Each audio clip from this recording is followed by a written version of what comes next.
আজিৰ এই ভিডিঅ'টিত ৰোমান সংখ্যাৰ যিবোৰ নিয়ম আছে, ৰোমান সংখ্যা যেটো আমি হিন্দু আৰু পদ্ধতিত লিখাৰ যিবোৰ নিয়ম আছে সেই নিয়মবোৰ তোমালোকক বুজাই দিবলৈ চেষ্টা কৰিম। এই ভিডিঅ'টো সকলোৰে কম্পিটিটিভ এক্সামৰ কাৰণে বহুত বেছি ইম্পৰ্টেন্ট হয়, লগতে ক্লাছ 5 ৰ পৰা তেওঁলোকে পঢ়ি থকা ছাত্ৰ-ছাত্ৰীসকলৰ বাবে বহুত বেছি ইম্পৰ্টেন্ট। ঠিক আছে, আৰু প্ৰায়ভাগ কম্পিটিটিভ এক্সামতে ৰোমান সংখ্যাৰ ৰিলেটেড কোৱেশ্চন আহে। ঠিক আছে, কেনেকুৱা ধৰণৰ কোৱেশ্চন আহে সেয়াও তোমালোকক জনাই দিম। চোৱা, নিয়মখিনিটো চোৱাৰ আগত তোমালোকে জানিব লাগিব, ঠিক আছে, যে ৰোমান সংখ্যাখনক ব্যৱহাৰ কৰা প্ৰতীক কিমানটা? 7টা। কোন কেইটা প্ৰতীক? এই কেইটা, I, V, X, L, C, D, M, এই কেইটা প্ৰতীক। টোটাল কিমানটা থাকে? টোটাল থাকিব 7টা। ঠিক আছে, এতিয়া চোৱা, I মানে I কিমান বুজায়? হিন্দু আৰবীয় পদ্ধতিত I কিমান বুজায়? 1, V কিমান বুজায়? 5, X কিমান বুজায়? 10 বুজায়,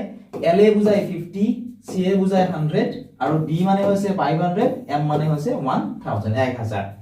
ঠিক আছে, নিয়মখিনি চোৱাৰ আগতেও তোমালোকে এইটো জানিব লাগিব বা তোমালোকৰ মনত ৰাখিব লাগিব। ঠিক আছে, তোমালোকে মনত ৰাখিবা, I মানে 1, V মানে 5, X মানে 10,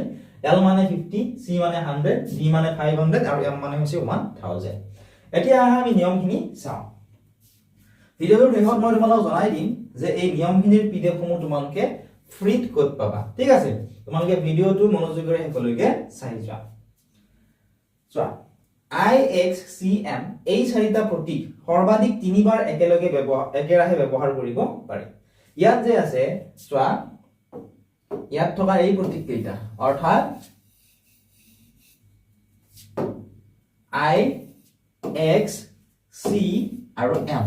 এই চাৰিটা প্ৰতীক সৰ্বাধিক আমি কিমান বাৰ ব্যৱহাৰ কৰিব পাৰো? সৰ্বাধিক আমি 3 বাৰ ব্যৱহাৰ কৰিব পাৰো। সৰ্বাধিক 3 বাৰ ব্যৱহাৰ কৰা মানে কি বুজাইছে? চোৱা, ইয়াত যেনে চোৱা, I কিমান বুজায়? 1 বুজায়, অৰ্থাৎ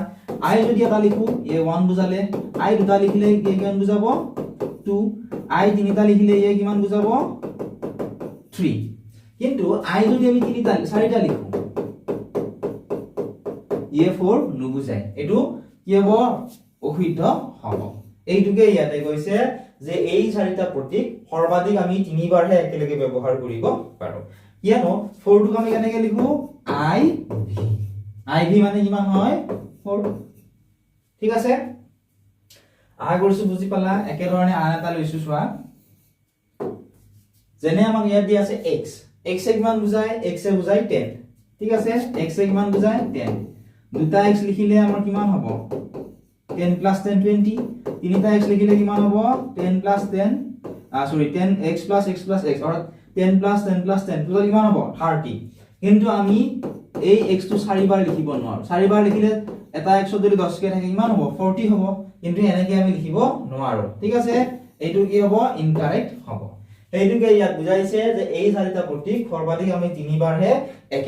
একেৰাহে ব্যৱহাৰ কৰিব পাৰো। এতিয়া আমি নেক্সট নিয়মটো চাওঁচোন। নেক্সট নিয়মটো কি দিছে চোৱা, 2 নম্বৰটো ইয়াত দিছিল যে এটা সংখ্যাত I, X, C আৰু M এই প্ৰতীক কেইটা একেৰাহে 2 বাৰ বা 3 বাৰ থাকিলে সিহঁতৰ মানবোৰ যোগ হয়। সেইখিনিকে মই অলপ আগত তোমালোকক বুজাই দিলো ধুনীয়াকৈ, বা বুজাবলৈ চেষ্টা কৰিলো যে এটা সংখ্যা I, X, C আৰু M এই প্ৰতীক কেইটা একেৰাহে 2 বাৰ বা 3 বাৰ থাকিলে সিহঁতৰ মানবোৰ যোগ হয়। যেনে চোৱাচোন, I মানে 1, দুটা I মানে কি? দুটা X যোগ হ'ল, দুটা X যোগ হ'লে কিমান হ'ব? 2। ঠিক একেধৰণে তিনিটা I মানে কিমান হ'ল? তিনিটা X যোগ হ'ল 3। এটা X কিমান বুজায়? 10, দুটা X কিমান বুজাব? 10 + 10 20। ঠিক আছে, একেধৰণে তিনিটা X হ'লে 10 + 10 + 10 কিমান হ'ব? 30। কিন্তু 4টা X লিখিলে 40 আমাৰ নহ'ব, কাৰণ 3 বাৰতকৈ আমি এই প্ৰতীক কেইটা বেছি ব্যৱহাৰ কৰিব নোৱাৰো। একেধৰণে C ৰ ক্ষেত্ৰতো প্ৰয়োজন। এটা C 100 বুজায়, দুটা C 100 + 100 200 বুজাব, তিনিটা C 300 বুজাব। M ৰ ক্ষেত্ৰতো একেটা নিয়মেই হ'ব। এটা M কিমান বুজায়? 1000, দুটা M 1000 + 1000 টোটেল 2000, আৰু তিনিটা M 3000 বুজায়। এতিয়া আমি 3 নম্বৰ নিয়মটো চাওঁ। 3 নম্বৰত কি দিছে যে V, L আৰু D এই প্ৰতীক কেইটাৰ এটা সংখ্যাত এবাৰতকৈ বেছি ব্যৱহাৰ কৰিব নোৱাৰি। অৰ্থাৎ এটা সংখ্যাত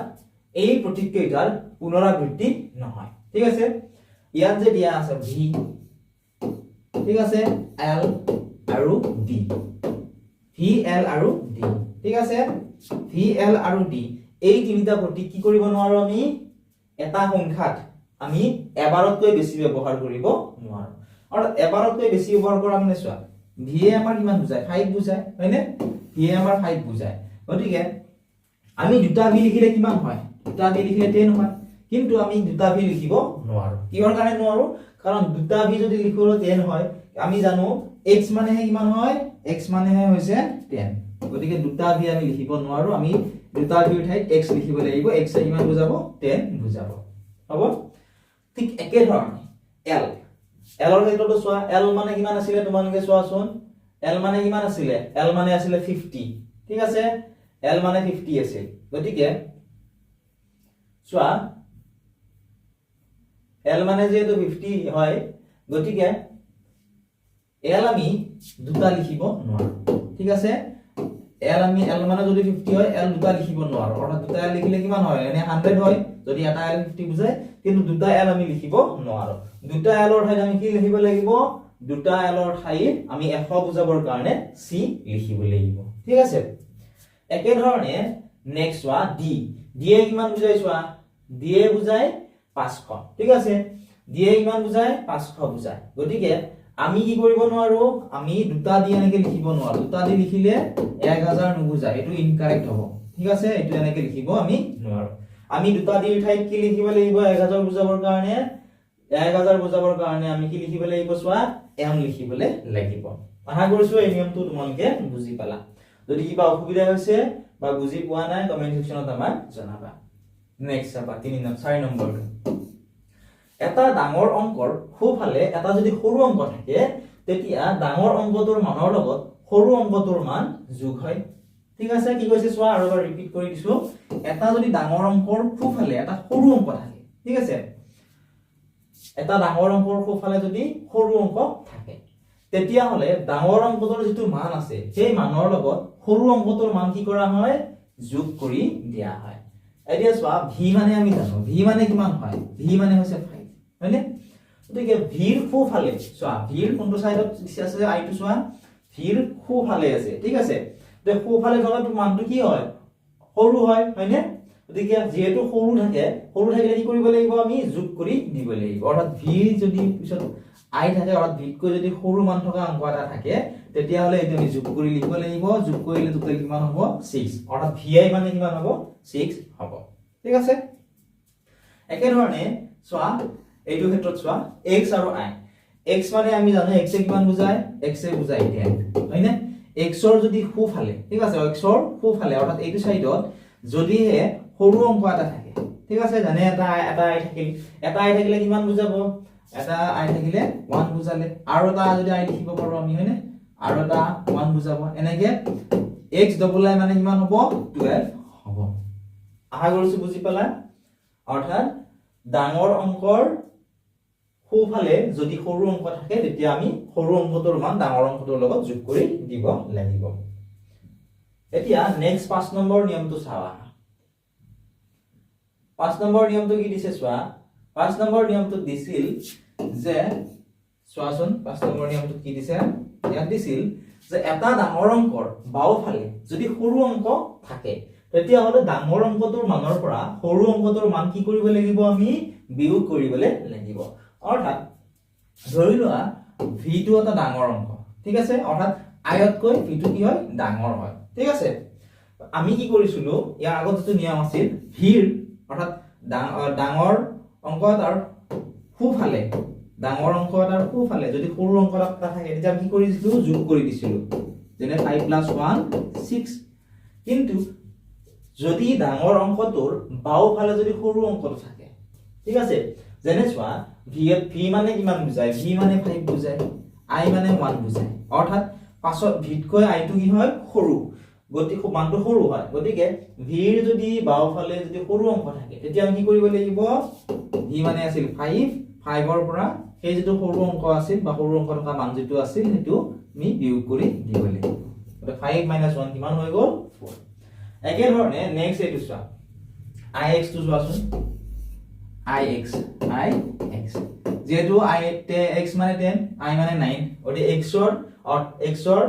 এটো সাইডত ঠিক আছে বাও সাইডত কি আছে সৰু প্ৰতীক বা সৰু মানটো আছে গতিকে আমি কি কৰিম x মানে 10 আছিল i মানে 1 আছিল 10 - 1 9 অৰ্থাৎ ix মানে কিমান বুজালে 9 ইয়াৰে আকৌ উল্টাটো কি হয় যদি এইফালে x টো থাকে এইফালে i টো থাকে অৰ্থাৎ ডাঙৰ প্ৰতীকৰ সোঁফালে যদি সৰু প্ৰতীক থাকে ঠিক আছে সোঁফালে যদি সৰু প্ৰতীক থাকে তেতিয়া কি হ'ব আকৌ যোগ হ'ব 10 + 1 কিমান হ'ব 11 এবাৰ ৰিপিট কৰি কৈছো যদি ডাঙৰ প্ৰতীকৰ বাওঁফালে সৰু প্ৰতীক থাকে তেতিয়াহলে ডাঙৰ প্ৰতীকৰ মানটোৰ পৰা সৰু প্ৰতীকৰ মানটো বিয়োগ কৰি দিব লাগিব আৰু ডাঙৰ প্ৰতীকৰ যদি সোঁফালে সৰু প্ৰতীক থাকে তেতিয়া কি কৰিব লাগিব এই মানটো যোগ কৰি দিব লাগিব বা সৰু প্ৰতীকৰ মানটো যোগ কৰি দিব লাগিব আশা কৰিছো বুজি পাইছা যদি বুজি পাইছা ভিডিওটো লাইক কৰি দিবলৈ নাপাহৰিবা লগতে এটা শেয়াৰ কৰাৰ লগতে কমেন্ট সেকশনত কমেন্ট কৰি জনাবা ঠিক আছে আন কোনটো টপিকৰ ওপৰত তোমালোকক ভিডিওসমূহ লাগে এতিয়া নেক্সট নিয়মটো চাওয়া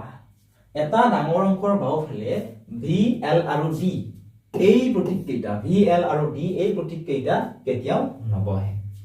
অৰ্থাৎ ভি এল আৰু ডি ইয়াতকৈ ডাঙৰ অংকৰ পৰা বিয়োগ কৰি সংখ্যা লিখা নহয় ভি এল আৰু ডি কেৱল যোগহে কৰিব পাৰে ঠিক আছে আৰু এবাৰ ৰিপিট কৰি কৈছো চোৱা এটা ডাঙৰ অংকৰ বাওঁফালে ঠিক আছে ডাঙৰ অংকৰ বাওঁফালে বুলি কৈছে এই প্ৰতীক কেইটা নবহে এই প্ৰতীক কেইটা তোমালোকে মনত ৰাখিব লাগিব ভি এল আৰু ডি এই প্ৰতীক কেইটা কেতিয়াও নবহে ঠিক আছে অৰ্থাৎ আমি কি কৰিব নোৱাৰো ভি এল আৰু ডি ইয়াতকৈ ডাঙৰ অংকৰ পৰা বিয়োগ কৰি লিখিবলৈ নোৱাৰো ভি এল আৰু ডি কেৱল আমি যোগহে কৰিবলৈ পাৰো ঠিক আছে ঠিক আছে এতিয়া চোৱা ইয়াত যে দিয়া আছিল ভি এল হয়নে ভি মানে কিমান আৰু এল মানে কিমান ভি মানে 5 এল মানে কিমান 50 হয়নে গতিকে চোৱা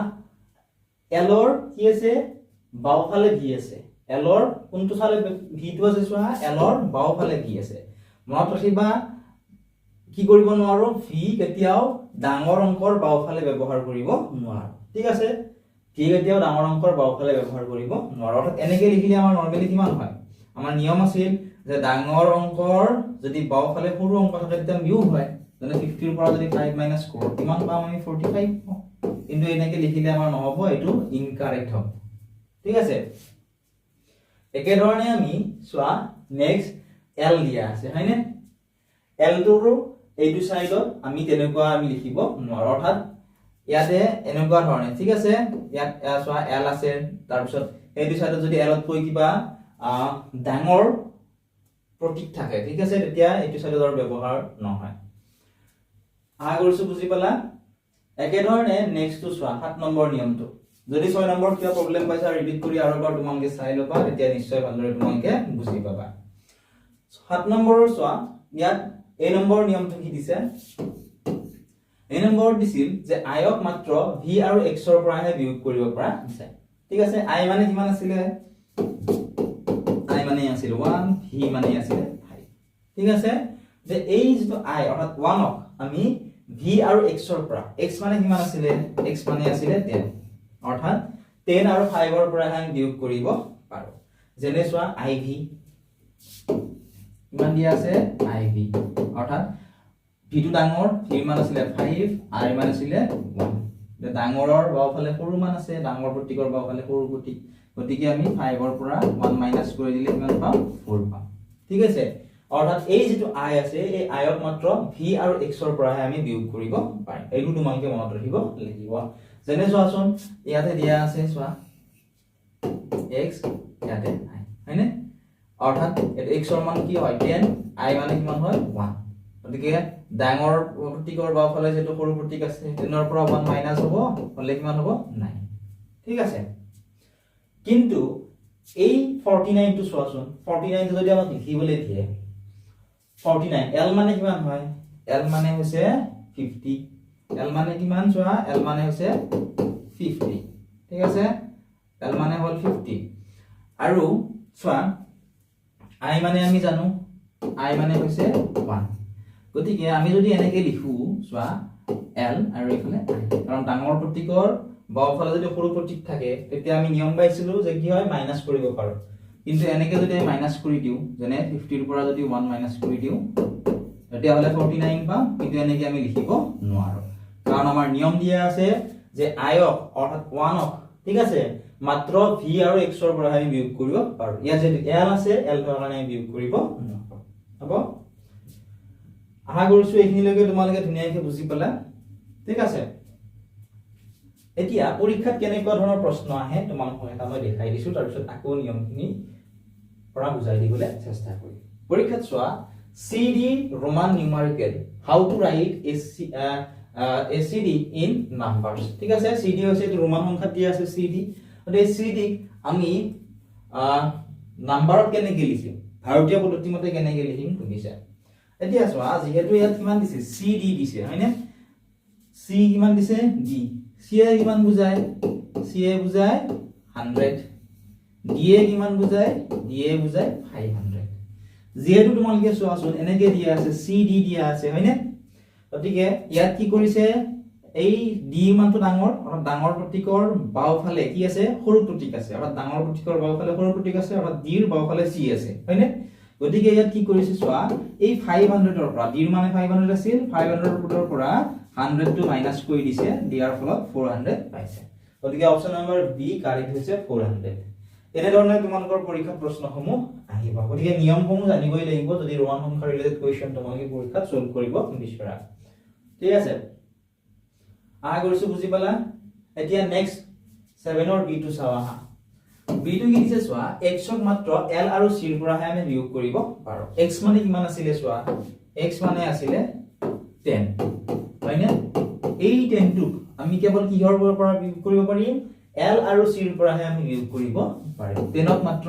অৰ্থাৎ x ক মাত্ৰ l আৰু c ৰ পৰা বিয়োগ কৰিব পৰা যায় ঠিক আছে বেলেগ প্ৰতীকৰ পৰা আমি বিয়োগ কৰিব x ক নোৱাৰি হ'ব উদাহৰণ হিচাপত তোমালোকে চোৱা x l হয়নে x কি দি আছে l দি আছে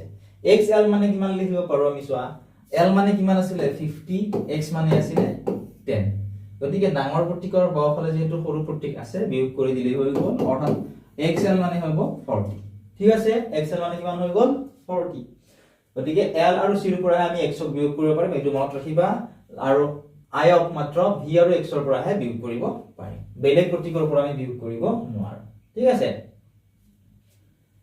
যেনে চোৱাচোন বেলেগ প্ৰতীক অৰ্থাৎ যদি আমাৰ এনেকৈ থাকে যেনে চোৱাচোন ইয়াতে আমাৰ থাকিলে চোৱা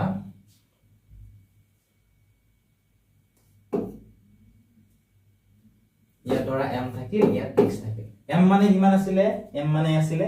1000 হয়নে m মানে 1000 x মানে 10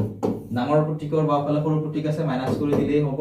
গতিকে 990 হ'ব কিন্তু এনেকৈ আমি লিখিব আমি নোৱাৰো ঠিক আছে এটো ইনকাৰেক্ট হ'ব ইয়াৰ কাৰণে কাৰণ নিয়ম আছে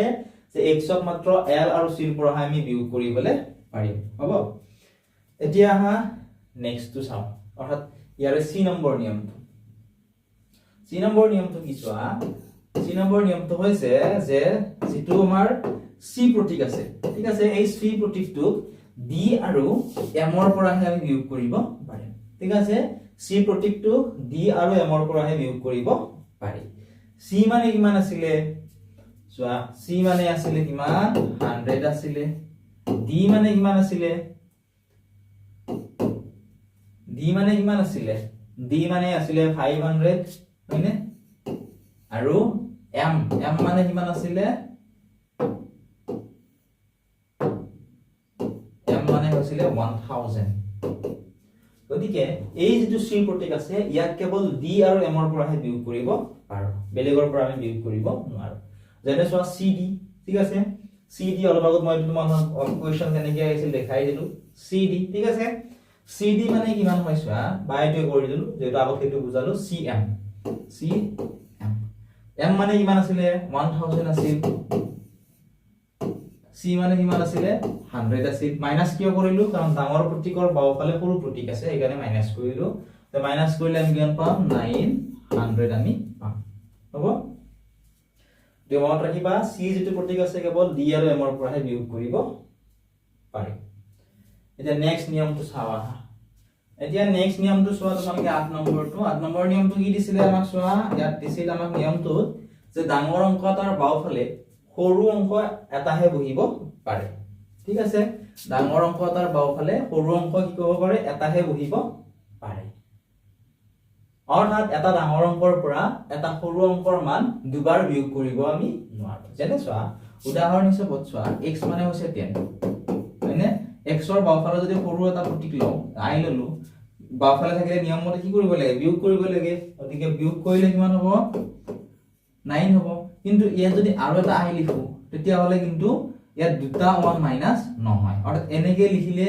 আমাৰ 8 নহয় এটো ইনকাৰেক্ট হ'ব কাৰণ আমি এইটো কেনেকে লিখো v i i i হয়নে v মানে 5 i লিখি তাই 1 বুজায় টোটালি কিটা যোগ কৰি দিলে কিমান হ'ব 8 অৰ্থাৎ এই এনেকে লিখিলে আমাৰ নহব এইটোকে এই নিয়মটো বুজাইছে আশা কৰিছো বুজি পাইছা একে ধৰণে বাকি কেইটা প্ৰতীকৰ ক্ষেত্ৰতো এইটো প্ৰযোজ্য হয় ঠিক আছে ডাঙৰ অংক এটাৰ বাওঁফালে এটাহে কি হ'ব পাৰে সৰু অংক বহিব পাৰে যেনে চোৱা ইয়াত ডাঙৰ অংক যদি আমি বেলেগ এটা লওঁ ঠিক আছে যেনে চোৱা l আছে হয়নে l ৰ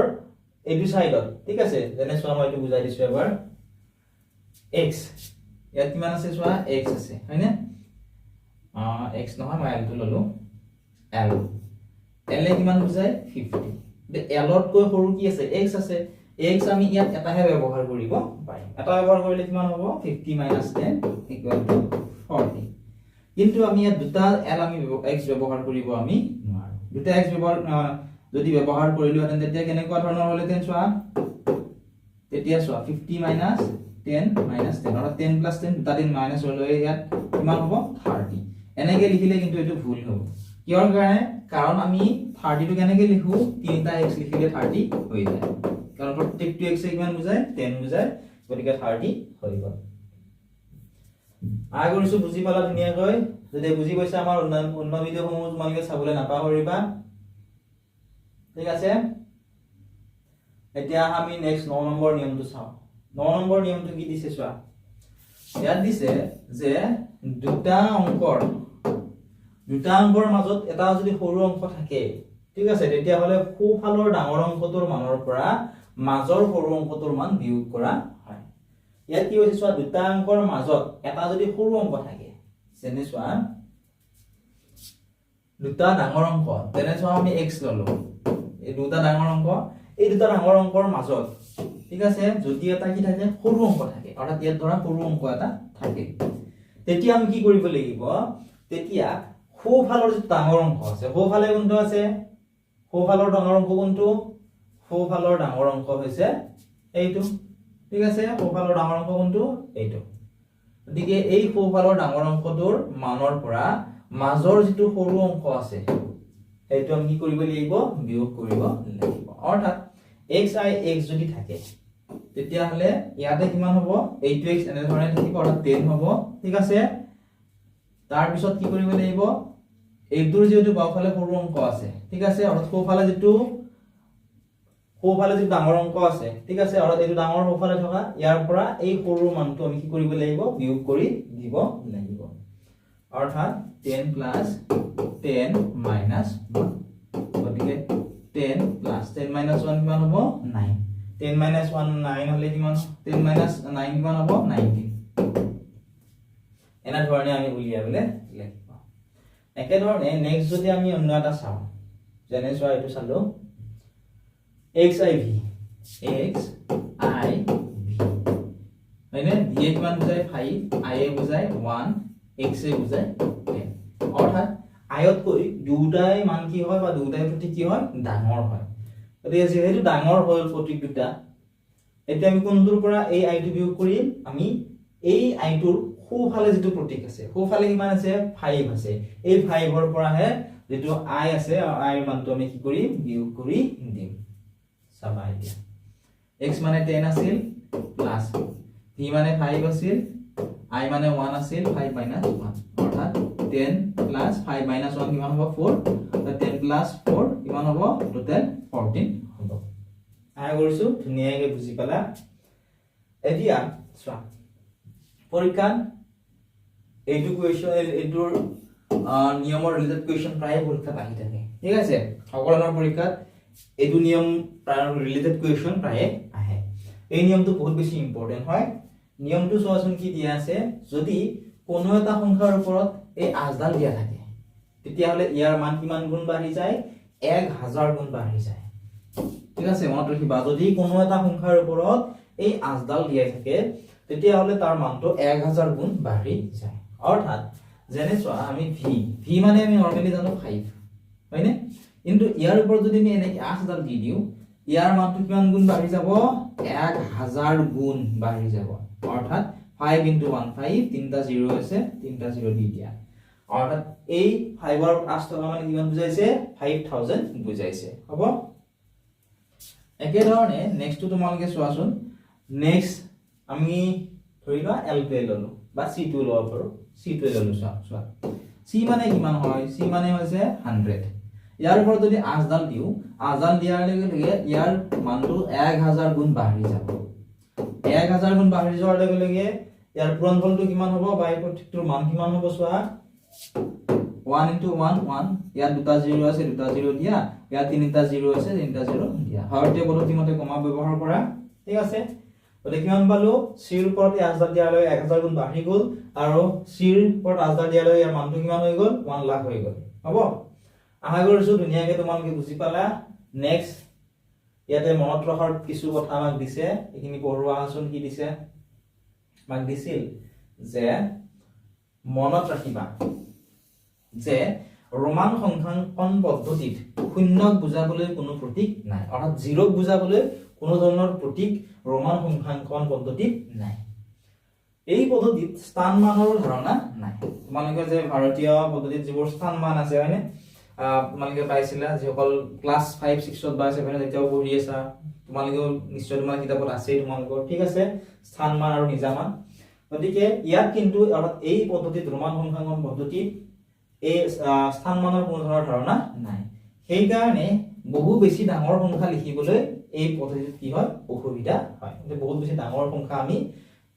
এই পদ্ধতিৰ ভাগ লিখিবলৈ নোৱাৰো বা আমি বহুত বেছি অসুবিধাৰ সন্মুখীন হওঁ এই পদ্ধতিত বৃহৎ সংখ্যাবোৰ বেছি দীঘলীয়া হৈ যায় ঠিক আছে অৰ্থাৎ আমাৰ কি হয় প্ৰবলেম হৈ যায় এনেকুৱা ধৰণৰ এই পদ্ধতিত আমাৰ উলিয়াবৰ কাৰণে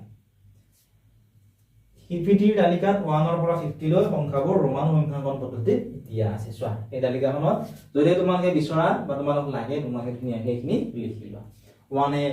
1 টো কেনেকৈ লিখা হয় ৰোমান পদ্ধতিত 2 কেনেকৈ লিখা হয় এইখিনি বিশেষকৈ যিসকল ক্লাছ 5 6 বা 6 ৰ পৰা 10 লৈকে পঢ়া ছাত্ৰ-ছাত্ৰী আছে তোমালোকৰ বাবে এইখিনি ইম্পৰ্টেন্ট হ'ব তোমালোকৰ কাৰণ ইয়াৰ পৰা তোমালোকৰ কোৱেশ্চন তোমালোকৰ পৰীক্ষা আহি থাকিব আৰু যিসকলে কম্পিটিটিভ এক্সামৰ কাৰণে প্ৰিপেয়াৰ কৰি আছে তোমালোকে সেই নিয়ম কেইটা মনত ৰাখিবই লাগিব নহলে ৰোমান সংখ্যাৰ ৰিলেটেড যদি কোৱেশ্চন তোমালোকৰ পৰীক্ষাত আহে তোমালোকে কিন্তু নোৱাৰিবা ঠিক আছে এতিয়া মই তোমালোকক জনাও ইয়াৰ পিডিএফ টো তোমালোকে ক'ত পাবা পিডিএফ টো যদি তোমালোকক লাগে তোমালোকে কি কৰিব লাগিব তোমালোকে আমাৰ এপটো পাবা ঠিক আছে যদি এপটো ডাউনলোড কৰিব নিবিচৰা আমাৰ WhatsApp নম্বৰটো লিখি লোৱা 99544174571 এই নাম্বাৰত তোমালোকে আমাক ভিডিওৰ স্ক্ৰিনশ্বটটো পঠিয়াই দিবা আমি তোমালোক ইয়াৰ পিডিএফটো দি দিম ঠিক আছে ভিডিওৰ স্ক্ৰিনশ্বটটো তোমালোকে দি দিবা বা ৰোমান সংখ্যা বুলি তোমালোকে ক'লেও হ'ব আমি তোমালোক পিডিএফটো দি দিম চেনেলটো সাবস্ক্ৰাইব কৰা নাই সাবস্ক্ৰাইব কৰি দিবা আন কোনটো টপিকৰ ওপৰত ভিডিও লাগে আমাক জনাবলৈ নাপাহৰিবা আমি চেষ্টা কৰিম সেই টপিকটোৰ ওপৰত এনেকুৱা ধৰণৰ আৰু ভিডিও আপলোড কৰিব